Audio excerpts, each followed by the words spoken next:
January 3rd, 2010. I've been an oceanographer for 20 years, and I can honestly admit they've been the best 20 years of my life. My interests began when I was very small, and my room was always full of posters and figurines of sharks, squids, dolphins, whatever I could get my hands on, which was vaguely related to the ocean. I loved it, and I would spend countless hours on forums and websites in my teens reading about the huge creatures that might live at the bottom, and the fish with no eyes and transparent heads that navigated their way through the dark, dingy seabeds.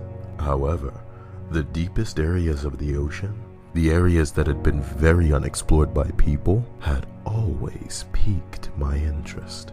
It was this long-held fascination that drove me to pursue my dream career, and what has now led me to the opportunity of a lifetime, a pioneering solo expedition to the bottom of the Mariana Trench.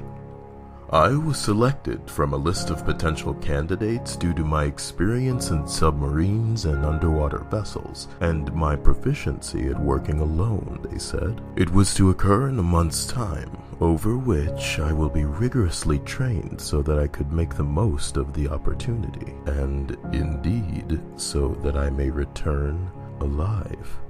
January 10th, 2010. It has been a week since I was made aware of the expedition, and a week of training has passed. Nothing too demanding, contrary to my expectations, explaining the controls of the vessel and training as to how I might operate in such cramped conditions so far. The vessel is surprisingly small, just large enough to fit me and all the necessary equipment, but I was reminded that is how it should be when I expressed my concerns, to minimize pressure.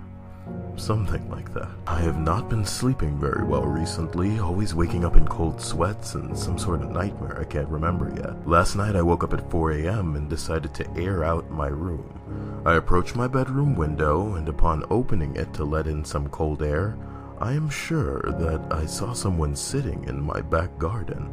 It was very strange, because for the second that I saw them, they appeared very hazy and warped, almost as if I was viewing them underwater when I was above water, and waves and movement of the surface were distorting their image. Silly, I know, to be having nightmares and hallucinations about something so ridiculous.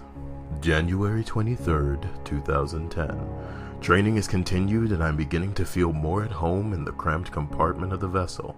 It is designed to be comfortable, and I can sit back whilst inside and feel relatively happy and safe. I have enough room about my head to move my arms around so that I can use all the equipment necessary for the expeditions. There are a few pedals at the bottom of the vessel to be used by my feet. It is said that they will help the vessel accelerate or to slow down. Most of the buttons and handles have a little light installed, so they say whether they are on or off or in a certain position or anything like that. It looked almost like the fireworks displays I used to see as a child on bonfire night, which is comforting. There's a small window in front of my face so that I can see out of the vessel, although a direct view out of the vessel is not priority, as there are many cameras I may access to see outside at all angles, so it's quite obscured by the workings of the rest of the vessel. The whole thing is in a shape rather reminiscent of a kidney bean, with a tapered end for my legs to fit in. The upper half of my body operates in the fatter end of the kidney bean, and the window is situated at the top of the inside curve of the bean, where I shall be facing during the expedition. I have grasped the controls now, and am able to operate the vessel appropriately in the test pool. They say I'm ready to make the descent, but I must stay in the training for the allotted month, so that they may brief me and run over emergency procedures. This is quite funny though, because to my knowledge, emergency procedures only involve sending as much information to the surface as I can, then praying for the best. I've had no disturbances in my sleep as of late, though the image of the person in my back garden is still present in my mind. February 3rd, 2010. The day of my expedition. Last night was interesting, to say the least. I realized that before important events, sleep will always elude people, but I could not get a wink. At around 1 a.m., at which time I had been awake, staring at the ceiling for a good 4 hours, I heard a knock on my bedroom window. I know this must sound insane. I believe it must have been the pipe settling, or a bird or something like that. Nevertheless, I got up out of my bed and moved to the noise.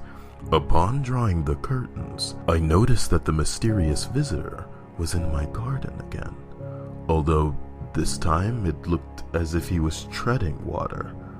Although the action soon became more aggressive, the lower half of his body was below the grass somehow, and the upper half was flailing around in the air. His arms thrashed around and his head moved side to side desperately, as if he was drowning.